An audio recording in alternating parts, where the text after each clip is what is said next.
Halo guys, selamat datang di channel aku bersama Lunar di Solarius. Pembahasan kali ini akan membahas lebih detail mengenai kejatuhan manusia di Taman Eden serta rancangan karya keselamatan yang Tuhan siapkan untuk kejatuhan manusia ini. Dan pembahasan kali ini akan lebih mendetail ya guys. Siapkan kopi kalian untuk diskusi santai. Sebagai disclaimer bahwa video ini dibuat bertujuan untuk memberikan edukasi atau menambah wawasan, bukan untuk menyudutkan keyakinan tertentu atau mendiskreditkan keyakinan kepercayaan tertentu ya guys. Itu tergantung dari pribadi kalian semua, dan aku harap kalian bisa berdiskusi santuy lewat di kolom komentar ini ya guys. Sorry, omonganku ini agak sedikit belepotan ya, karena aku tidak terlalu pintar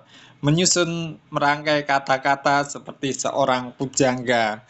Oke, kali ini pembahasan kita adalah lebih mendetail tentang kejatuhan manusia serta rancangan keselamatan Allah yang ada di dalam kitab Kejadian pasal yang ketiga ini.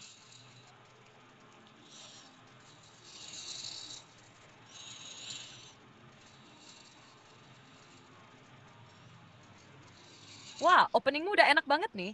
Buat suasana diskusi santai tapi tetap berbobot. Kalau kamu mau, aku bisa bantu bikin skripnya jadi lebih rapi sedikit, tapi tetap mempertahankan gaya ngomong santai kamu itu. Mau aku bantu rapihin sedikit? Atau kamu pengen lanjut dulu ke isi pembahasannya? Coba rapikan versi kamu. Siap? Ini versi yang udah aku rapikan, tapi tetap pakai gaya santai khas kamu. Halo guys, selamat datang di channel aku bareng Lunardi, Solarius. Kali ini kita bakal bahas lebih dalam soal kejatuhan manusia di Taman Eden, dan juga rancangan keselamatan yang Tuhan sudah siapkan sejak awal, khususnya lewat kitab Kejadian pasal 3. Yuk, pembahasan kali ini bakal lebih mendetail, jadi siapkan kopi kalian dan mari kita ngobrol santai bareng-bareng. Sebagai disclaimer, video ini dibuat untuk tujuan edukasi dan menambah wawasan, bukan untuk menyudutkan atau mendiskreditkan keyakinan atau kepercayaan manapun ya guys. Semua kembali ke cara pandang dan hati masing-masing, kesyad. Kalau kalian punya pendapat atau pertanyaan, jangan ragu buat ngobrol bareng di kolom komentar ya. Santai aja, karena aku juga nggak jago ngomong kayak pujangga. Kadang belepotan, tapi semoga isinya tetap bisa memberkati dan menambah wawasan kalian semua. Oke, langsung aja kita mulai pembahasan tentang kejatuhan manusia dan karya keselamatan Allah dalam Kejadian pasal 3. WhatsApp. Yuk, WhatsApp sentence siam tentulisan ini bisa dijadikan intro video juga. Mau sekalian aku bantu buatkan thumbnailnya juga? Sekarang kita bahas bagaimana kronologisnya kejatuhan manusia menurut Kejadian pasal yang ketiga ini.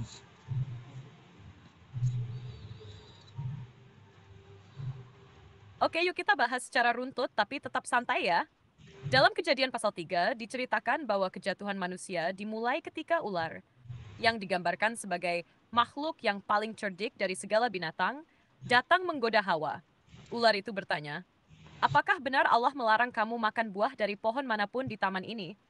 Nah, Hawa menjawab bahwa mereka boleh makan buah dari semua pohon, kecuali satu, pohon pengetahuan tentang yang baik dan yang jahat. Wasir sendirias, pelendakin voice on teks mati. Tapi si ular ini licik banget. Dia bilang kamu nggak akan mati. Tuhan cuma nggak mau kamu jadi tahu baik dan jahat kayak dia. Disinilah godaan itu makin kuat. Karena Hawa lihat buahnya enak, menarik, dan bisa bikin pintar. Akhirnya, Hawa makan buah sis, dan dia juga Adam son cebits. Nah, siunat selain makan, atau son. Nah, mereka jadi sadar kalau mereka telanjang, lalu buru-buru bikin cawat dari daun ara. Setelah itu, mereka sembunyi waktu dengar suara Tuhan berjalan di taman. Tapi Tuhan tahu. Dan taksa, saat ditanya, Ediuna Ainsia dan helain ular. Dari sini kita lihat mulai muncul dosa, rasa malu, saling menyalahkan, dan hubungan manusia dengan Tuhan jadi rusak. Tuhan lalu menjatuhkan hukuman. Ular dikutuk merayap seumur hidup dan jadi musuh bagi manusia. Perempuan akan mengalami sakit waktu melahirkan, dan laki-laki harus bekerja keras dari tanah yang terkutuk. Tapi di tengah hukuman itu, Tuhan juga kasih harapan. Ada janji keselamatan di ayat 15, yang dikenal sebagai proto-evangelium. Janji pertama tentang kedatangan Sang Juru Selamat. Nah, garis besar kronologisnya. Bandai Tetsanis. Mau kita bahas lebih dalam tentang makna teologis dari setiap bagian? Oke, kita analisa berdasarkan teks asli Ibraninya ya.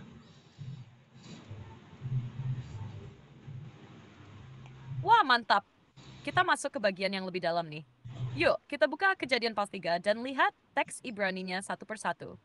Mau mulai dari ayat pertama, langsung, atau kamu ingin fokus dulu ke bagian tertentu, misalnya dialog antara Hawa dan ular, atau bagian hukuman dan janji keselamatan di ayat 15?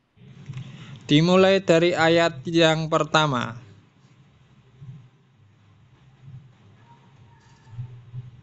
Wait, 7 minutes saja, I didn't tinggal this due.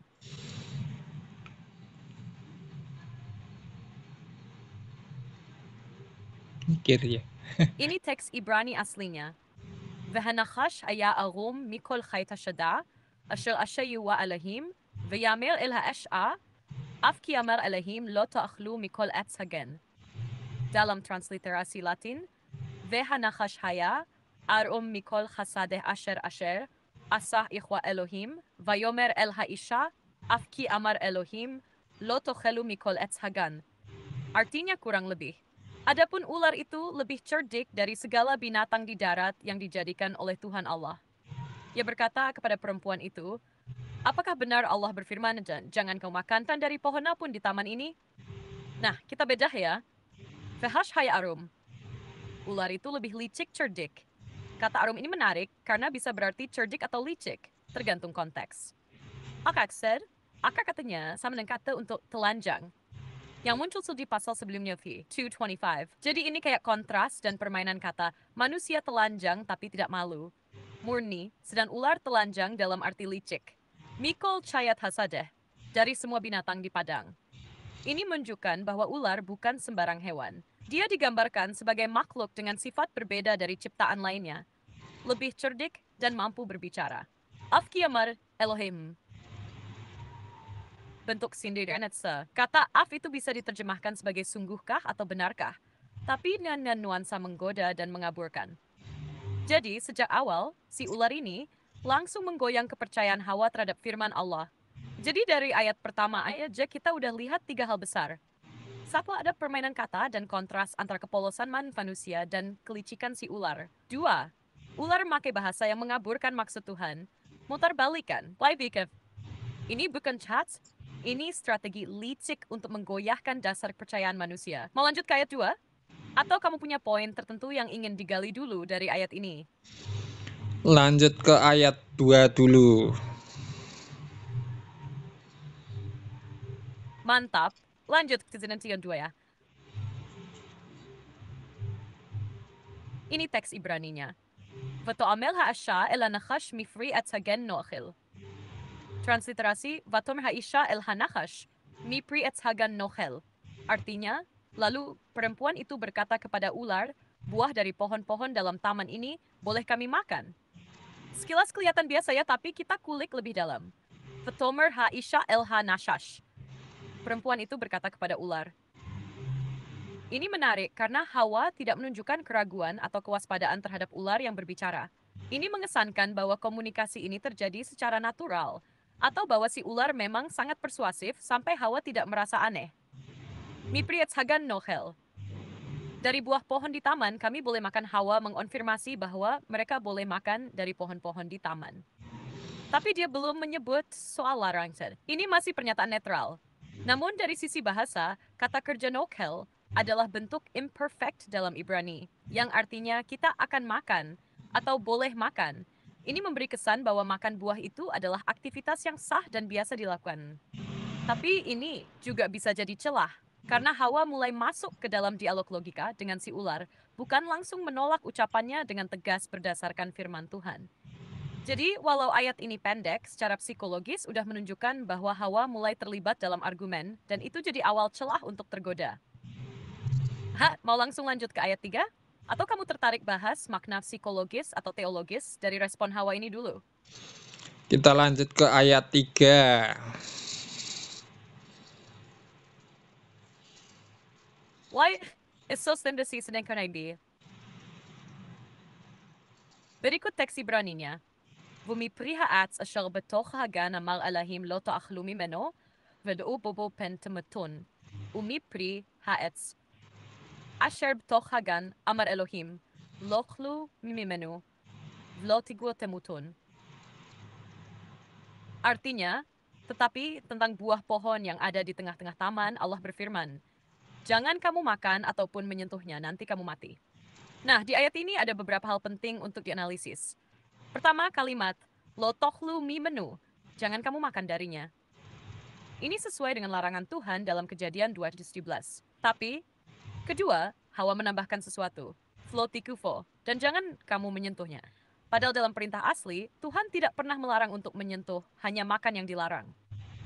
Ini menunjukkan bahwa Hawa menambahkan pernyataan yang tidak pernah difirmankan Tuhan. Ada dua kemungkinan dari penambahan ini. Satu, Hawa benar-benar salah mengutip firman Tuhan. Bisa karena Adam tidak menyampaikan dengan tepat, atau Hawa salah tangkap. Dua, dia sengaja menambahkan sebagai bentuk pengamanan, tapi itu malah membuka celah manipulasi. Karena saat si ular nanti membuktikan bahwa menyentuh tidak menyebabkan kematian, kepercayaannya pada firman Tuhan bisa runtuh. Ketiga, frasa pen temutun, supaya jangan kamu mati.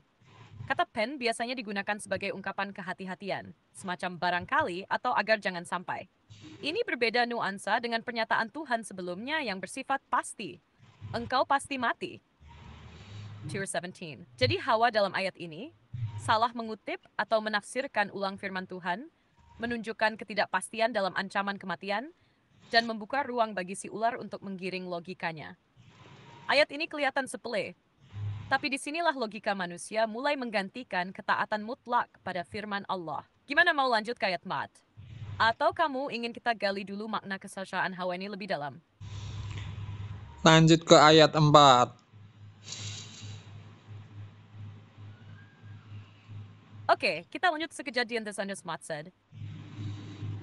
Ini teks Ibraninya. Vayamer hanachash el haisha lo mut temutun. Vayomer hanachash el haisha lo mot temutun. Artinya, tetapi ular itu berkata kepada perempuan itu, kamu sekali-kali tidak akan mati. Nah, ini ayat pendek tapi super penting. Karena inilah kebohongan besar pertama yang secara langsung menantang firman Allah. Mari kita kulik. Lo mot temutun. Ini bentuk penyangkalan total. Dalam bahasa Ibrani, bentuk ini sangat jahat. Kata mot temutun sendiri adalah bentuk intensif ganda dari kata mati. Artinya pasti mati atau benar-benar mati. Nah, si ular tertambahkan lo di depan. Jadi artinya di balik total hamut tidak benar-benar. Jadi secara langsung, ular ini menyangkal firman Allah yang sangat jelas dalam Kejadian 2:11, mot tamut, engkau pasti mati. Ular bilang, lo mot temutun, engkau tidak akan mati. Dengan kata lain, ini bukan sekadar kebohongan kecil. Wadi sudah serang langsung terhadap kebenaran dan karakter Charles. Dan kalau ditarik lebih dalam, si ular sedang menanamkan keraguan terhadap kebenaran firman Tuhan, keadilan Allah, benar-benar akan menghukum, dan niat Tuhan. Apakah dia memang baik? Dari sisi teologi, ayat ini bisa dilihat sebagai akar dari relativisme moral, di mana kebenaran Tuhan mulai dianggap bisa ditawar. Nah, mau langsung kita masuk ke ayat 5? Atau kamu ingin refleksi sejenak dulu tentang kebohongan ular ini dan dampaknya terhadap manusia modern? Lanjut ke ayat 5.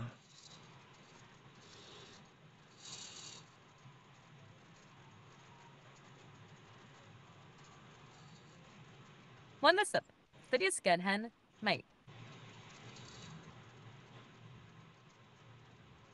Ini dia teks Ibraninya.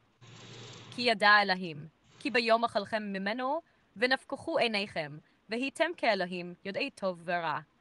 Ki yodea Elohim, ki biom achalchem mimenu, v'nifkuchu einechem, v'hitem ke'Elohim, yodei tov v'ra. Artinya, karena Allah tahu bahwa pada hari kamu memakannya, matamu akan terbuka dan kau akan menjadi seperti Allah, tahu tentang yang baik dan yang jahat. Nah, ini bisa dibilang kalimat puncak dari strategi si ular, campuran antara kebenaran dan kebohongan. Kita bedah ya, Ki Yoda Elohim. Karena Allah tahu ular sedang menggiring cara pandang Hawa terhadap Allah. Seolah-olah Tuhan menyembunyikan sesuatu. Seperti nggak mau manusia berkembang. Biom ahal kami menu. Pada hari kamu memakannya, Halo, kita ulang lagi ya guys.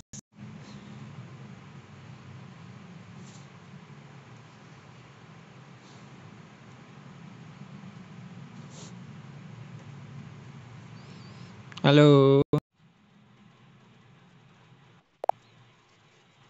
Tadi sempat kepotong ya.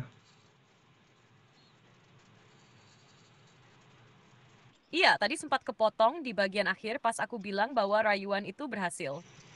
Nah, untuk melanjutkannya, ayat 5 ini itu kayak puncak dari semua godaan. Karena si ular bukan cuma bohong, tapi juga memutar makna kebaikan Tuhan, seolah-olah Tuhan itu egois dan menahan manusia dari potensi sejatinya.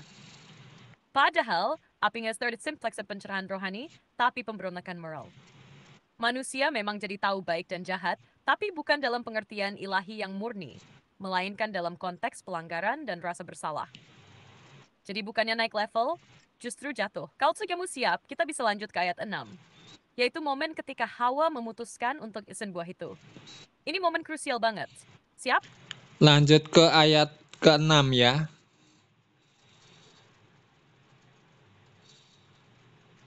Oke, kita masuk ke kejadian 36. Ini dia momen krusialnya.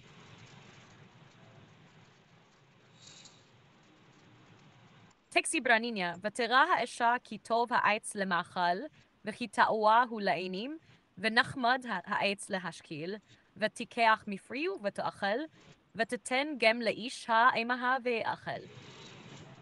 ותרא האישה כי טוב העץ למאכל, וכי תאווה הוא לעיניים, ונחמד העץ להשכיל, ותיקח מפריו ותאכל, ותיתן גם לאישה עמה ויאכל.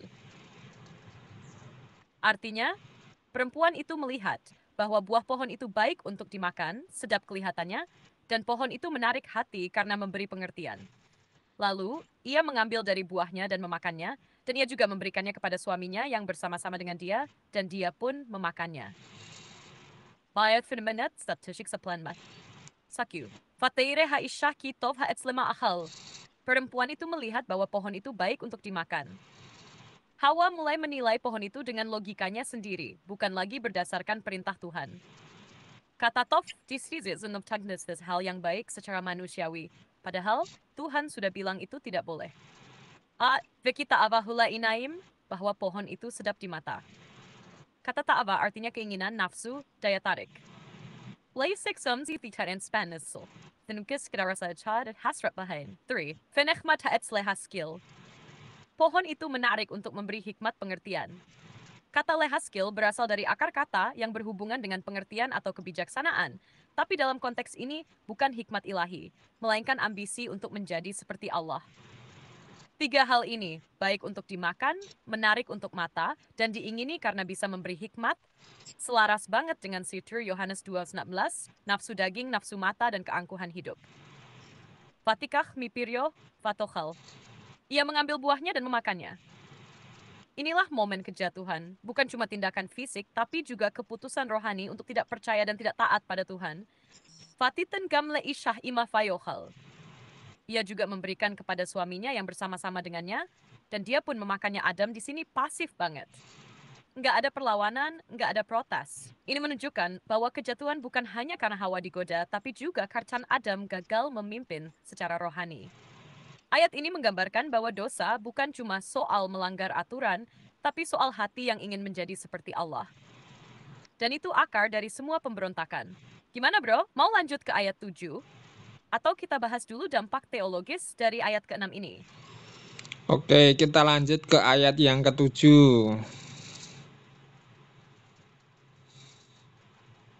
Siap bro? Yes, kita masuk ke kejadian. Ini teks Ibraninya. ותפקחנה עיני שניהם וידעו כי ירומם הם ויתפרו עללה תאנה ויעשו להם חגורות. טרנסליטרסי ותפקחנה עיני שניהם וידעו כי ירומם הם ויתפרו עלי תאנה ויעשו להם חagorot. Artinya, maka terbukalah mata mereka berdua dan mereka tahu bahwa mereka telanjang. Lalu mereka menyemat daun pohon ara dan membuat cawat. Kita bahas pelan-pelan ya. Vatipakashna Nehem. Mata mereka berdua terbuka. Ini menggenapi ucapan si ular. Tapi dengan hasil yang tragis, bukan ilahi. Mereka sesuatu yang sebelumnya tersembunyi. Bukan hikmat, tapi rasa malu. Fayeduki Eirumim Hem. Mereka tahu bahwa mereka telanjang. Kata Eirumim berasal dari akar kata yang sama dengan arus arum di ayat 1. Tapi kali ini maknanya literal. Sebelumnya Titsen Taiken Light dua anak telanjang dan sadar serta malu. Kesadaran moral muncul, tapi bukan sebagai anugerah, melainkan sebagai akibat dari plain. What's that? Fayit pro alay te'ena. Mereka menjahit daun pohon ara. Menariknya, pohon ara di Ibrani disebut te'ena. Daun ini dipilih untuk menutupi rasa malu, bukan untuk kenyamanan atau estetika. Ini bentuk pertama dari usaha manusia menutupi dosanya sendiri. Vaya asulahem chagarot. Cawat. Kata chagarot ini adalah simbol kehilangan kemurnian dan usaha manusia menciptakan pembenaran sendiri, sesuatu yang tidak pernah diminta oleh Tuhan. Jadi, ayat ini cuma transisi. Ini adalah titik di mana dosa pertama kali mengubah cara manusia memandang diri sendiri. Dan dari sinilah lahir rasa malu, ketakutan, dan upaya mandiri menyelesaikan masalah dosa. Yang nanti Tuhan akan koreksi sendiri lewat penyediaan pakaian dari kulit binatang. Mau lanjut ke ayat 8? Atau kamu mau bahas refleksi teologis dari usaha manusia menutupi diri ini dulu? Oke, kita bahas satu persatu tentang proses kejatuhan ini ya dari awal ayat yang pertama. Nah, ini yang menjadi misteri dan pertanyaan banyak orang mengenai ular yang dimaksud. Ada orang yang mengaitkan atau ada pendapat yang mengaitkan bahwa itu adalah Samael. Aku sih nggak tahu siapa sih Samael itu dan nama Samael itu dikait-kaitkan dengan ular.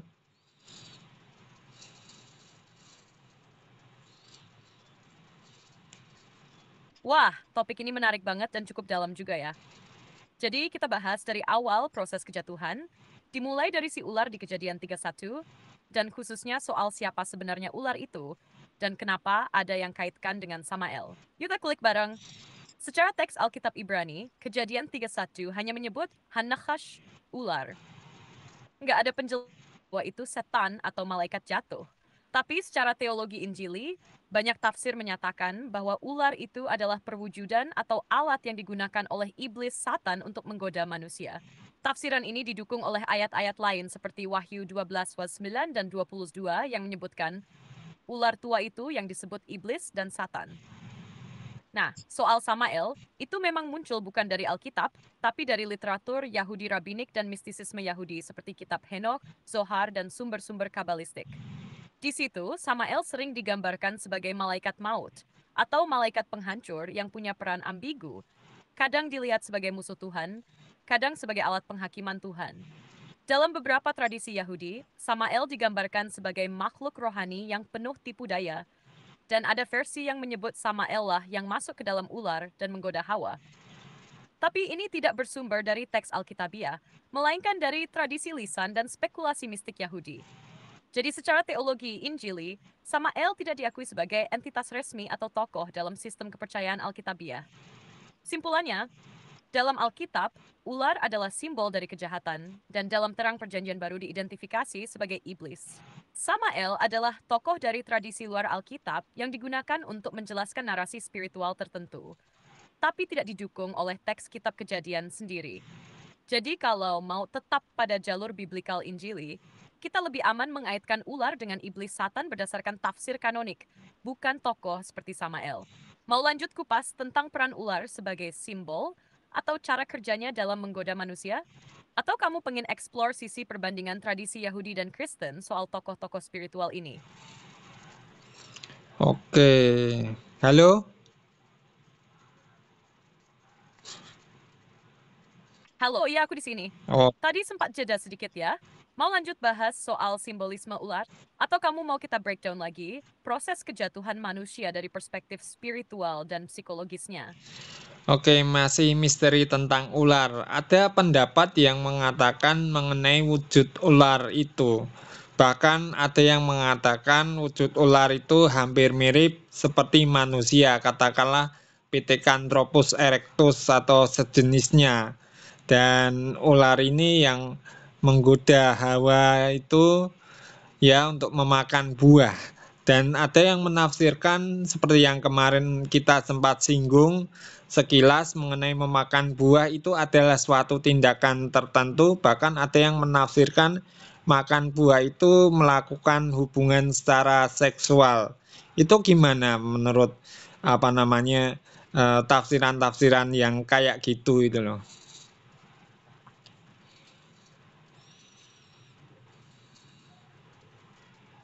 Wah, ini masuk ke ranah yang cukup dalam dan spekulatif ya, bro. Tapi menarik banget buat dibahas karena memang banyak yang penasaran juga soal wujud ular dan makna memakan buah itu. Yuk kita bahas satu persatu tetap dari sudut pandang teologi biblikal Injili, tapi sambil melihat kenapa ada tafsir alternatif itu muncul. Plain Fitzgerald, ada yang menafsirkan bahwa ular sebelum dikutuk, ayat 15, itu tidak seperti ular sekarang, tidak melata, dan mungkin punya bentuk tubuh yang lebih tinggi atau berdiri. Nah, dari sinilah muncul spekulasi liar bahwa wujudnya bisa jadi seperti makhluk cerdas lain. Bahkan ada yang kaitkan dengan makhluk purba seperti Pithecanthropus erectus, atau makhluk separuh manusia separuh hewan. Alkitab tidak memberikan bentuk visual yang jelas tentang serang ular ini. Hotsemak biasa dari metrasa dan ular itu dikutuk untuk merayap dan aku sadari sebelum main heras dan lain. Tapi menafsirkan bahwa ia seperti manusia atau humanoid itu sudah di luar teks, lebih ke spekulasi dan mitologi. Kedua soal memakan buah sebagai simbol hubungan seksual. Ini muncul dari beberapa tafsir alegoris dan esoteris, terutama dari literatur Yahudi mistik dan kadang gnostik, yang mencoba memahami buah pengetahuan baik dan jahat sebagai simbol sexual awakening. Tapi, kalau kita melihat teks secara literal dan kontekstual, tidak ada indikasi langsung bahwa memakan buah itu adalah hubungan seksual. Hawa dan Adam sudah menjadi suami istri sebelum kejatuhan. Keki 2024 dan hubungan seksual dalam konteks pernikahan justru diberkati oleh Tuhan, bukan dianggap dosa. Pengetahuan baik dan jahat dalam konteks ini lebih merujuk pada kesadaran moral, yaitu manusia menjadi hakim atas dirinya sendiri, menentukan apa yang baik dan jahat di luar standar Tuhan. Wasante, tepidilgin jadiin nas bacaan litra ground tramkal, mendesakan simbol finesis. Tetapi tindakan itu berakar dari keputusan rohani, tidak percaya dan tidak taat kepada Allah. Tafsir seksual atau bentuk setan sebagai humanoid lebih banyak berkembang dalam literatur non-kanonik, dan kalau dipakai tanpa filter, bisa mengaburkan pesan inti kitab Kejadian. Tapi menarik juga sih kalau kamu ingin melihat kenapa pemikiran-pemikiran itu muncul. Biasanya tafsir-tafsir alternatif itu muncul karena orang ingin mengaitkan narasi Eden dengan mitologi kuno atau cerita kosmologi lain, supaya kelihatan masuk akal secara modern atau ilmiah. Gimana? Mau kita kulik lebih lanjut soal simbolisme pohon, buah, dan kesadaran moral ini? Atau kamu tertarik bandingkan dengan pandangan gnostik dan mitologi lain soal kejatuhan? Sekarang kita kupas mengenai istilah pada hari memakannya engkau pasti akan mati. Tetapi di sini dalam Kejadian pasal 3 ini mengatakan bahwa engkau akan mati. Nah, ini loh sebagai perbandingan dari firman Tuhan yang menyampaikan pada hari yang engkau memakannya engkau pasti mati, sedangkan Hawa mengatakan engkau akan mati. Nah, ini kita coba perbandingkan dan analisa berdasarkan teks aslinya ya.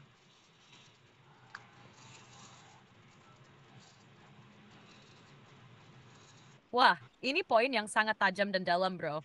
Perbandingan antara firman Tuhan langsung di Kejadian 2:11 dan ucapan Hawa di Kejadian 3:3 memang membuka ruang besar untuk analisa teks Ibrani.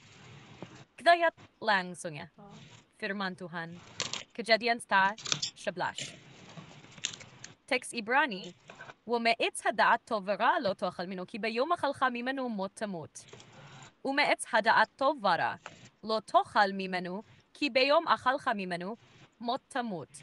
Artinya, tetapi pohon pengetahuan tentang yang baik dan yang jahat itu, janganlah engkau makan daripadanya, sebab pada hari engkau memakannya, engkau pasti mati. catatan penting. Mot tamut adalah bentuk finitif absolut plus imperfect dari kata mati, mut.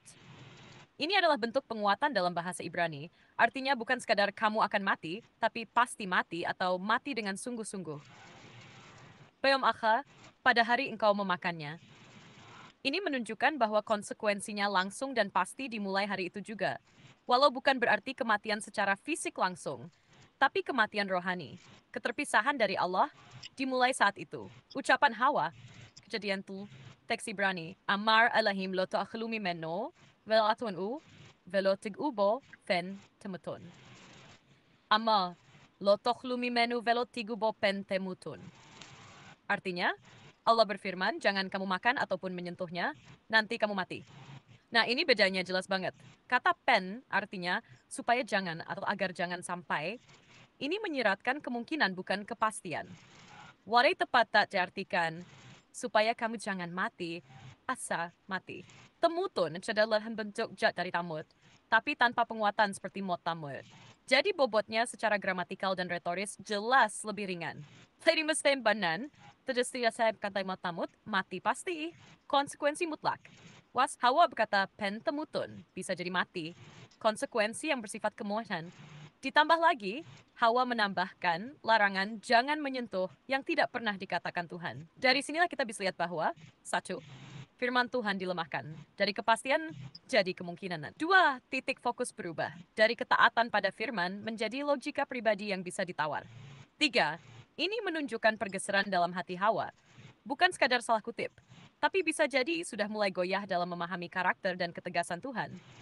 Dan celah inilah yang dipakai si ular untuk menggoyahkan fondasi iman dan ketaatan. Kalau kamu mau, kita bisa lanjut menganalisis dampak dari perubahan kata ini secara psikologis dan spiritual. Atau kita bisa lanjut ke narasi setelah kejatuhan. Watch Guinness!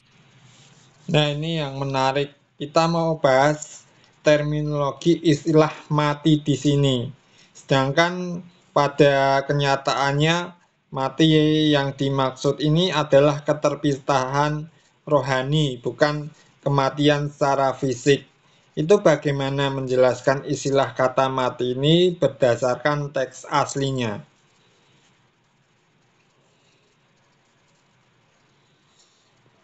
Yes. Wah, ini dia inti yang sangat penting nih sang disafsarang. Kata mati dalam kejadian 2:11, mut tamut, memang perlu dipahami bukan sekadar secara fisik, tapi secara rohani dan relasional. Yuk kita bedah bareng dari teks Ibraninya dan konteks teologinya. 1. Arti kata mot tamut secara literal. Dalam Ibrani, mot adalah bentuk infinitif dari kata kerja mut, yang berarti mati. Sedangkan tamut, mut, adalah bentuk imperfect second person singular, artinya engkau akan mati. Jadi kalau digabung, mot tamut, mati engkau akan mati. Atau bisa parafrasekan jadi engkau pasti mati, atau engkau benar-benar akan mati. Tuhan memakai pengulangan ini bukan cuma buat gaya bahasa, tapi buat menekankan keberatannya. Ini peringatan serius, bukan ancaman kosong. Tapi, dia like setia skill size ini. Nah lo, yap. Dan disinilah banyak orang mulai bingung. Karena Adam masih hidup ratusan tahun setelah ini. Tapi dalam teologi biblikal Injili, para penafsir menyadari bahwa kematian di sini bukan hanya soal tubuh, tapi soal relasi. Ketika Adam dan Hawa makan buah itu, mereka langsung mengalami kematian rohani. Hubungan mereka dengan Tuhan terputus. Mereka sembunyi. Wasi det haven't taksi nasis patris. Masai kotres saksa action iden lay pengisri tempat kudus. Lalu tubuh mereka menjadi fana. Proses menuju kematian fisik dimulai. Jadi kita bilang, kematian rohani di seketika, keterpisahan di Allah. Was not as annoying stack to the black cuts to his side and his head in mati. Gaji. Adi must speak and lords minam the text into such in his head. 3. Teologi Paulus mendukung ini. Dalam Roma 6:3, Paulus menulis, sebab upah dosa maut thanatos. Tetapi karunia Allah ialah hidup kekal. Kata thanatos di Yunani dipakai baik untuk kematian fisik maupun spiritual. Dan dalam konteks teologi perjanjian baru, kematian spiritual lebih utama, karena itu yang menjadi alasan kita butuh penebusan. Jadi, dalam terang teks aslinya, kata mot tamut memang menunjuk pada kematian sebagai akibat langsung dari dosa, tapi bentuknya kompleks. Bukan hanya tubuh yang mati, tapi jiwa terputus dari Allah. Dan itu yang paling parah. Makanya Yesus datang bukan cuma untuk memberi umur panjang, tapi menghidupkan kembali yang mati secara rohani. Efesus 2. Kamu dahulu mati karena pelanggaran-pelanggaranmu. Gimana bro, mau kita lanjut bahas lebih lanjut soal bagaimana konsep kematian rohani ini dikembangkan dalam Alkitab? Atau tertarik bahas koneksinya dengan konsep hidup kekal? Kalau tidak salah dalam bukunya Teologi Sistematik, Henry Thyssen itu mengatakan ada 3 aspek soal istilah mati ini. Pertama, kematian pertama di Taman Eden yaitu keterpisahan relasi antara manusia dengan Allah. Kemudian mati yang kedua itu keterpisahan keterpisahan jiwa roh dari tubuh. Lalu yang ketiga adalah kematian yang kekal setelah penghakiman dan masuk neraka. Itu gimana?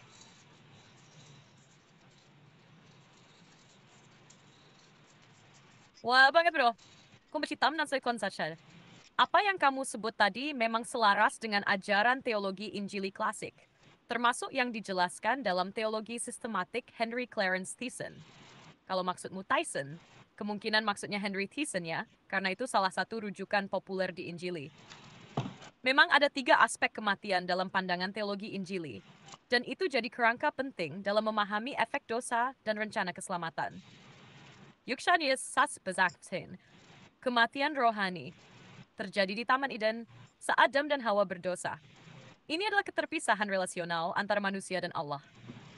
Bukan tubuhnya yang mati saat itu, tapi relasi kasih, ketaatan, dan keintiman dengan Tuhan langsung putus. Manusia somfimbi, Womeres takut, dan yudol tuhiandos. Manusia diusir dari hadirat Allah. Eden sebagai simbol tempat kudus. What humus baptises sembis. Dalam Efesus 2:1 plus bilang, kamu dahulu mati karena pelanggaran-pelanggaran dan dosa-dosamu. Wala bisa, lain frank tan sosius jadi sama dengan fasten sedih. Walaupun fix metap, kematian fisik terjadi akibat dari dosa, tapi bukan langsung saat itu juga. Kematian fisik adalah keterpisahan sentuh. Ini yang dialami semua manusia sebagai akibat natur berdosa yang diwariskan dari Adam. Roma 5 sebab itu, sama seperti dosa telah masuk ke dalam dunia oleh satu orang, dan oleh dosa itu juga maut, demikianlah maut itu telah menjalar kepada semua orang. Jadi kematian fisik adalah bagian dari hukuman. Tapi bukan final, karena masih ada kebangkitan. 3. Kematian kekal. Terjadi setelah penghakiman akhir bagi mereka yang tidak menerima anugerah keselamatan di dalam Kristus.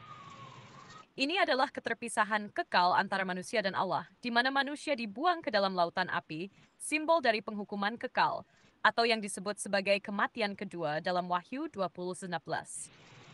Ini sekondisi sedina pakrisan hakstingsi, kebalikan dari hidup kekal yang dijanjikan dalam Kristus. Inilah bentuk paling mengerikan dari kematian. Bukan lenyap, tapi eksistensi kekal dalam keterpisahan dari hadirat kasih Allah. Secara ringkas, kesinirhani terus langsung terjadi karena dosa bisa dipulihkan oleh Injil. Kematian fisik hasil dari naturdos semua orang. Hasil dari penolakan, keselamatan, final, kekal. Dan puji Tuhan, di dalam Kristus ketiga zaman ini bisa diatasi.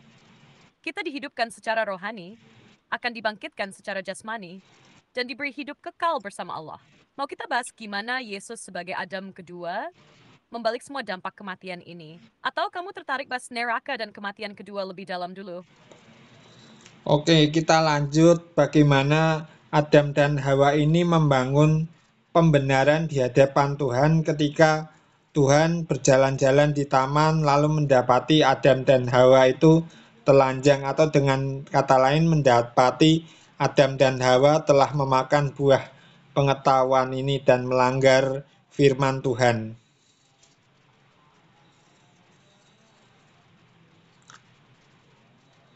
Nah, ini bagian yang sangat manusiawi, tapi juga sangat menyayat dari kejadian 3, bro.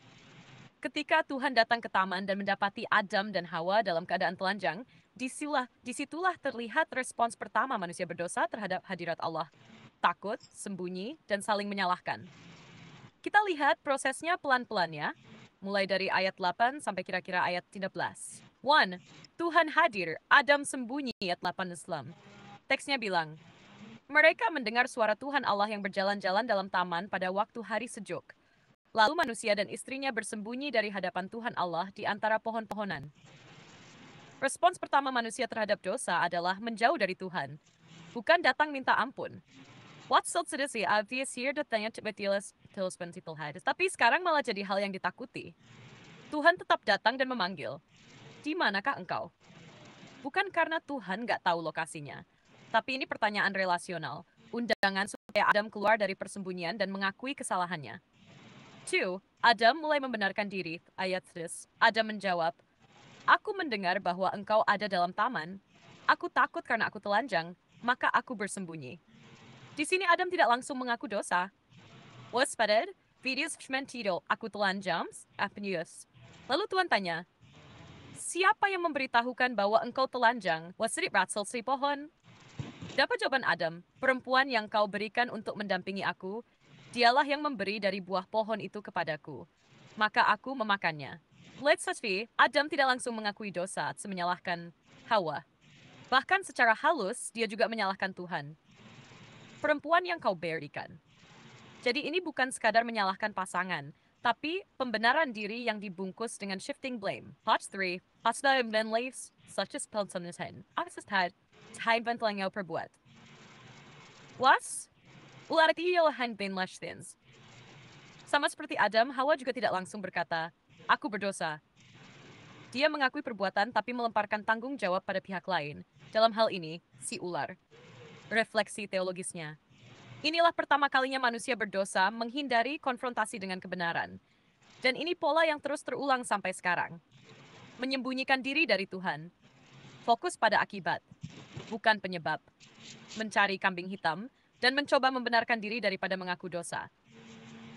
Padahal satu-satunya jalan untuk pemulihan adalah pengakuan jujur dan pertobatan. Ini juga menunjukkan bahwa dosa bukan hanya soal pelanggaran, tapi soal kerusakan dalam hati yang tidak mau bertanggung jawab. What's didirikan iman kepada ular, Hawa, dan Adam. Atau kamu pengen bahas dulu bagaimana konsep pembenaran diri ini terjadi dalam psikologi manusia modern? Lalu setelah itu kan Tuhan menyatakan penghukumannya terhadap mereka berdua ini. Tolong dijelaskan secara detailnya dong bagaimana respon Allah saat mendengar dalam tanda kutip pembenaran Adam dan Hawa ini. Kok dalam tanda kutip sih? Mantap, bro. Ini masuk ke bagian sangat penting dalam narasi. Bukan cuma soal hukuman, tapi juga bagaimana karakter Allah dinyatakan lewat responsnya terhadap pembenaran diri Adam dan Hawa. Kita lihat pelan-pelan ya, dari ayat 16 sampai 19, sambil memerhatikan urutan isi dan nada dari ucapan Tuhan. 1. Urutan respons Tuhan menariknya. Setelah dialog, Tuhan tidak langsung berdebat dengan Adam dan Hawa. Alif Chosin tanggung jawab.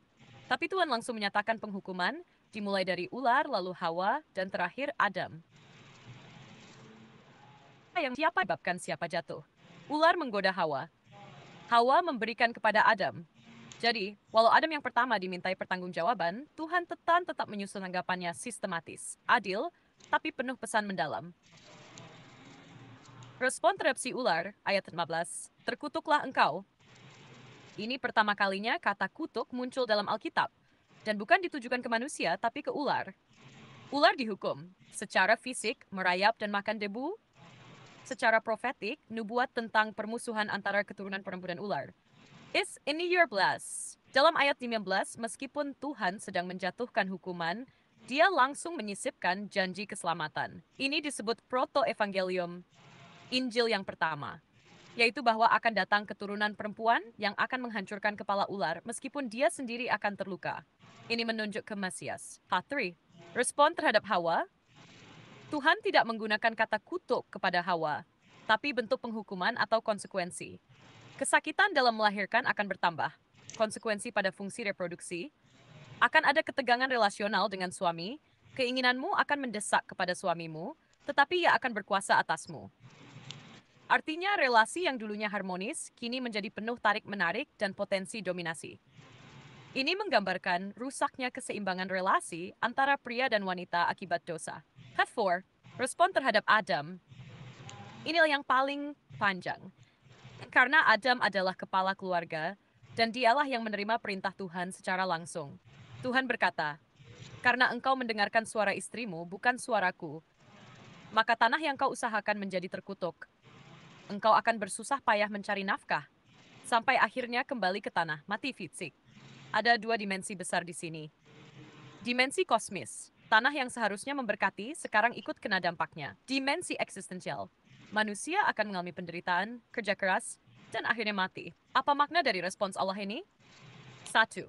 Allah tidak menyangkal atau menegosiasikan pembenaran diri manusia. Dia tetap menyatakan kebenaran dengan tegas tanpa debat.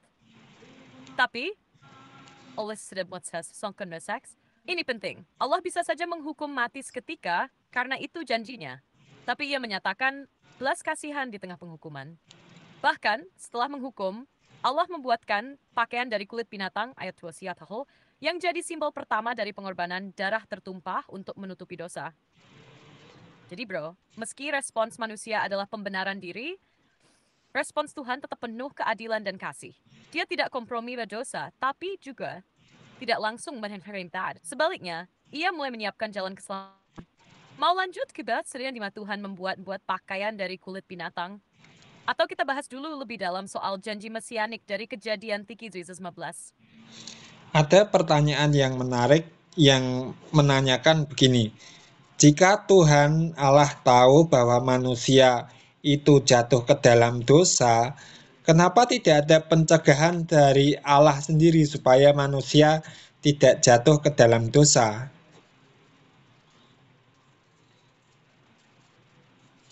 Nah, ini dia pertanyaan klasik yang sering banget muncul, bro. Dan ini pertanyaan yang dalam nggak cuma soal logika, tapi menyentuh tentang hakikat Allah, kehendak bebas, dan tujuan penciptaan manusia. Yuk kita jawab pelan-pelan dari kacamata teologi Injili, sambil tetap sederhana. 1. Allah itu maha tahu, tapi juga memberi kebebasan. Benar, Allah tahu bahwa manusia akan jatuh. Maybe, selalu tidak mengasyuming robot. Dia menciptakan dengan kehendak bebas. Itu si Remy untuk semua ini terletak. Test. Poleni, karena kasih sejati itu butuh pilihan. Kalau manusia diprogram hanya untuk taat, maka itu bukan kasih, tapi kepatuhan mekanis. Allah menginginkan relasi kasih dua arah, dan itu butuh kebebasan, termasuk risiko untuk salah. 2. Tuhan sebenarnya sudah memberi peringatan dan batasan Tuhan tidak lepas tangan. Washusri, patin umsas juin tank it's easy acid. Peringatan serius. Pada hari engkau memakannya, engkau pasti mati. Lingkungan yang sempurna, Taman Eden yang penuh dengan segala yang baik, pasangan untuk saling mendampingi dan menolong. Tapi tetap keputusan ada di tangan manusia. Dan disinilah letak tanggung jawab moral nusis. What 3. Wasatise fiction. Karena ia rencana yang lebih besar. Ini mungkin terdengar aneh, tapi dosa sudah cerita cerita. Allah sudah merancang jalan keselamatan bahkan sebelum dunia dijadikan Soviet 1 Petrus 1 Sri. Melalui kejatuhan, manusia akan mengenal keadilan Allah karena dosa harus dihukum, kasih Allah karena ia menyediakan penebusan, kemuliaan Allah karena dari kerusakan ia bisa menciptakan pemulihan. Dengan kata lain, tanpa kejatuhan, kita nggak akan pernah tahu seberapa dalam kasih Tuhan di salib. 4. Apakah berarti Tuhan menginginkan dosa? Terset. Allah tidak pernah menyukai dosa atau dia merancang dosa. Tapi dia mengizinkan kejatuhan, karena dari situ kemuliaan kasih, anugerah, dan penebusannya akan dinyatakan lebih sempurna. Roma 13 menguatkan, Allah turut bekerja dalam segala sesuatu untuk mendatangkan kebaikan. Bahkan dari kejatuhan pun, Allah bisa membawa rencana agung. Benas, sing sudah jatuh, tapi ia tetap bisa bebas. Ia tidak mencegah, karena kasih sejati butuh pilihan. Ia set present tante visum stas wadenens. Kejatuhan bukan di luar kendalinya, tapi di bagian dari rencana penebusan yang kekal. Mau kupas lebih lanjut soal bagaimana rencana keselamatan itu sudah disiapkan sebelum dunia dijadikan? Atau kamu mau masuk ke topik kasih karunia dan penebusan lewat Kristus? Oke, kita melihat dalam teks Kejadian 3 ayat 15 mengenai janji keselamatan. Kita soroti ayat ini karena menarik sekali dan berhubungan dengan rencana keselamatan manusia oleh Allah dan juga konsep mengenai tidak ada pengorbanan, tidak ada penebusan. Istilahnya tidak ada darah, tidak ada penebusan gitu loh.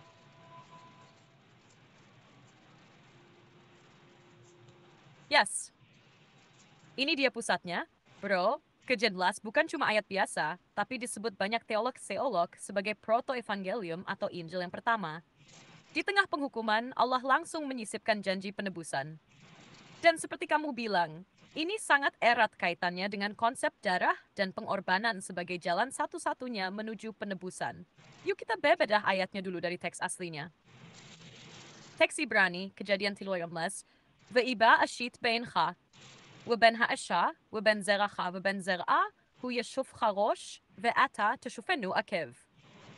Transliterasi. ואיבה אשית בינך ובין האישה, זרעך ובין זרעה, הוא ישופך ראש ואתה תשופנו עקב. Artinya, aku akan mengadakan permusuhan antara engkau dan perempuan ini, antara keturunanmu dan keturunannya. Keturunannya itu akan meremukkan kepalamu dan kau akan meremukkan tumitnya. Analisa teologis dan nubuatan mesianik. Permusuhan antara engkau dan perempuan. Tuhan langsung bicara kepada ular, yaitu simbol atau agen iblis. Permusuhan ini bukan cuma biologis, tapi spiritual, antara kerajaan kegelapan dan umat Allah. Antara keturunanmu dan keturunannya, Zera. Dalam Ibrani bisa berarti keturunan dalam bentuk jamak atau tunggal. Menariknya, keturunan perempuan jadi istilah unik, karena biasanya Alkitab menyebut keturunan lewat laki-laki. Ini dianggap sebagai nubuatan tentang kelahiran Mesias dari seorang perempuan dan terged dalam kelahiran Yesus dari Maria. Ia akan meremukkan kepalamu. Kata Yeshufka bisa berarti menghancurkan dengan kekuatan. Ini berarti kemenangan penuh atas iblis. What? En dishes. Därför ini, menurut Delchesfelsche. Ini menunjuk pada penderitaan Yesus. Disalibkan, disiksa, tapi akhirnya bangkit dan menang. Kaitannya dengan darah penebusan. Nah, dari sini muncul benang merah. Janji penebusan muncul setelah dosa. Tapi, penebusan itu tidak bisa terjadi tanpa pengorbanan. Dan prinsip utama dalam teologi Perjanjian Lama adalah tanpa penumpahan darah, tidak ada pengampunan dosa. Makanya setelah Kejadian 3:15, kita lihat Allah membuat pakaian dari kulit binatang. 3:21, artinya ada pengorbanan binatang mati untuk menutupi dosa manusia. Ini bayangan dari salib Kristus. Semua sistem korban di Perjanjian Lama, korban bakaran, korban penghapus dosa, mengarah ke satu titik. Yesus sebagai anak domba Allah yang mati menggantikan kita. Kesimpulan, Kejadian 3:15 bukan cuma penghiburan bagi manusia jatuh, tapi juga nubuatan dan fondasi rencana penebusan dosa manusia membawa maut. Tapi Allah tidak tinggal diam. Ia langsung merancang jalan keselamatan. Dan jalan itu hanya bisa ditempuh melalui pengorbanan darah sampai tergenapi di Golgota. Gimana bro? Mau kita lanjut bahas kaitannya dengan sistem korban dalam imamat? Atau langsung lompat ke penggenapan dalam kehidupan dan kematian Yesus? Lalu makna teologis untuk kejatuhan manusia dalam dosa dan karya keselamatan Kristus serta relevansinya bagi orang percaya masa kini dan juga buat kesimpulannya.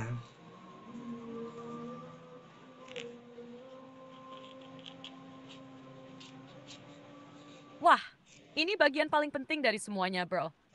Bagian yang mengikat seluruh narasi dari Kejadian sampai Injil.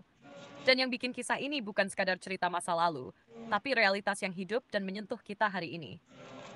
Lagi siap secara runtut. Tetap ringan tapi dalam. Makna logis. Dosa bukan cuma pelanggaran aturan, tapi pemberontakan terhadap Allah. Adam dan Hawa memilih percaya pada kata ular dari Pelufin. Dan ini bukan soal buahnya, tapi soal hati yang memberontak dan mau menjadi seperti Allah. 2. Bukan hanya Adam dan Hawa yang kena dampaknya, tapi seluruh keturunannya juga mewarisi dosa. Roma 15. Ini yang disebut sebagai dosa asal, kerusakan rohani, yang membuat manusia secara naluriah cenderung menjauh dari Allah. What's that? Someone would excuse his old intention. Make some such statement. Setelah jatuh dalam dosa, manusia sembunyi dari Tuhan, hubungan vertikal rusak. Menyalahkan sesama, relasi horizontal rusak. Alam menjadi tidak bersahabat, tanah terkutuk. Bahkan dirinya sendiri tidak lagi utuh. Malu, takut, dan kehilangan arah. Makna teologis karya keselamatan Kristus. Kristus adalah Adam kedua yang datang untuk membalikkan efek kejatuhan. Kalau sesuatu dalam siang desfalcunus exactly what is and what so is meant to plain sense. Watch out sampai sini help to protect Scott as such thing. 2. Salib adalah tempat di mana keadilan dan kasih Allah bertemu. Dosa tidak diabaikan, dihukum di dalam tubuh Kristus. Tapi belas kasihan Allah tercurah juga di situ untuk menyelamatkan yang percaya. Tiga, kebangkitan Kristus adalah jaminan bahwa hidup baru bisa dimulai. Manusia lama mati bersama Kristus dan manusia baru lahir dalam kebangkitannya. Korintus 19. Wanita sepir mulai selesai touch. Relevansi mas bersaksi pada masa kini. Dosa, kesadaran berdosa bukan hal kecil. Dosa bukan cuma kesalahan moral, tapi pengkhianatan terhadap Sang Pencipta. Tapi kabar baiknya, dosa sebesar apapun bisa diampuni dalam Kristus. Puas Yesus dalam tempat this. Orang percaya tidak lagi hidup dalam kutuk, rasa malu, atau keterpisahan dari Allah. Kita dipulihkan sebagai anak-anak Allah dan dipanggil untuk hidup dalam ketaatan dan kasih. 3. Panggilan untuk menyebarkan kabar keselamatan. Sama seperti Allah mencari Adam. Sekarang kita diutus untuk membawa kabar pengampunan dan pemulihan itu ke dunia yang hancur. Kesimpulan. Kejatuhan manusia di Eden adalah awal dari tragedi besar dalam sejarah sudah dewasa. Tapi dari situ jugalah terbit cahaya harapan saat Allah langsung menjanjikan penebusan melalui keturunan perempuan. Di dalam Kristus, janji itu digenapi. Salib dan kebangkitan bukan cuma peristiwa sejarah, tapi titik balik seluruh umat manusia. Dan bagi kita hari ini, itu bukan sekadar doktrin, tapi realitas yang hidup yang memberi makna, inti dan tujuan hidup yang baru. Kita tidak lagi hidup dalam rasa malu dan takut, tapi sebagai pribadi yang ditebus, dikasihi, dan diutus. Gimana bro? Kamu pengen kita bungkus ini jadi naskah renungan atau konten buat video juga?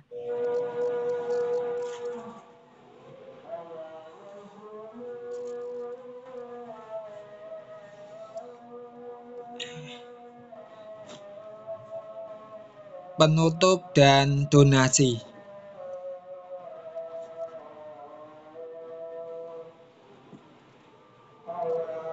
Siap bro, ini versi penutup dan donasi yang bisa kamu pakai buat video atau renunganmu.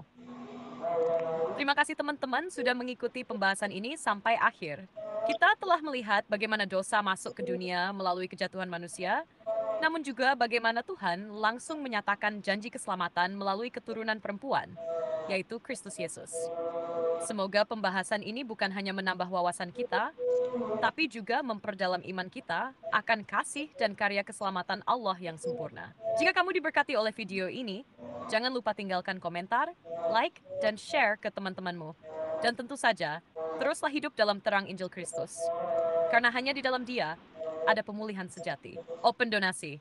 Bagi teman-teman yang tergerak mendukung pelayanan ini, kamu bisa memberikan dukungan lewat BCA 177226963, CMB Niaga 7076512 AN, Samuel Agus Setiono 0822422332. Setiap dukungan sangat berarti untuk memperluas pelayanan firman ini. Terima kasih atas kirim Newton TV. Wasiasid. Mau aku bantu buatin juga versi gambarnya buat ditempel di akhir video atau story. Oke guys, terima kasih sudah menyimak video ini dari awal sampai akhir. Ditunggu diskusinya di kolom komentar.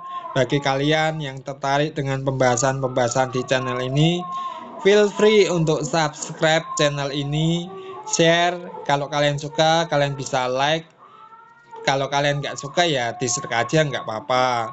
Tapi di sini kita mau diskusi santuy guys sambil ngopi. Dan sekali lagi video ini dibuat bukan untuk menyudutkan, mendiskreditkan keyakinan atau kepercayaan tertentu, tetapi kita melihat dari sudut pandangan, wawasan, pengetahuan berdasarkan pandangan biblikal Injili ya guys, berdasarkan teks Alkitab dan tafsiran-tafsiran sesuai dengan teks Alkitab ini ya guys, bukan sumber-sumber eksternal ya guys, yang justru memancing banyak spekulasi atau mengambil dari mitos-mitos, keyakinan-keyakinan, kepercayaan di luar Alkitab atau mitologi-mitologi di luar Alkitab ya guys. Jadi kita di sini belajar untuk mempelajari Alkitab secara tekstual berdasarkan konteks historis, konteks sosial, konteks ya berdasarkan konteks lah gitu.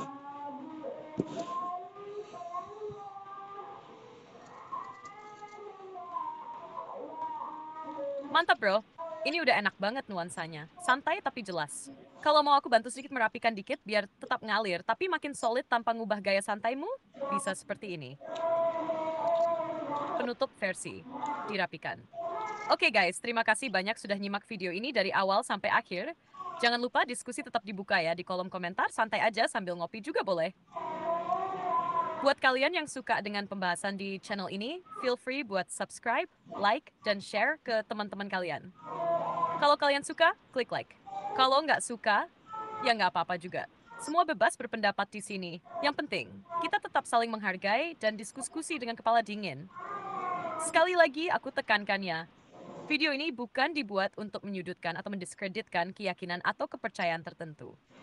Kita membahas ini dari sudut pandang biblical Injili berdasarkan teks Alkitab dan tafsiran yang sesuai dengan konteks historis, sosial, dan bahasa aslinya. Kita tidak mengambil dari mitos, legenda, atau keyakinan luar Alkitab, tapi fokus untuk menggali kebenaran berdasarkan isi teks itu sendiri. Jadi, kita sejelas belajar bareng, membuka wawasan, dan memperaction peran. Gimana bro? Kalau mau aku bantu buatin template atau skrip pembuka, juga biar konsisten tiap video, tinggal bilang aja ya. Sampai ketemu di video aku selanjutnya. Sampai jumpa. Tuhan Yesus memberkati. Ya deh, itu aja. Siap bro?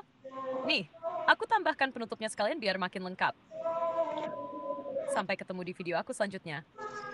Sampai jumpa dan Tuhan Yesus memberkati kalian semua. Tetap semangat, tetap setia, dan terus bertumbuh dalam firman. Shalom, kalau mau dijadikan template, tetap buat video renunganmu.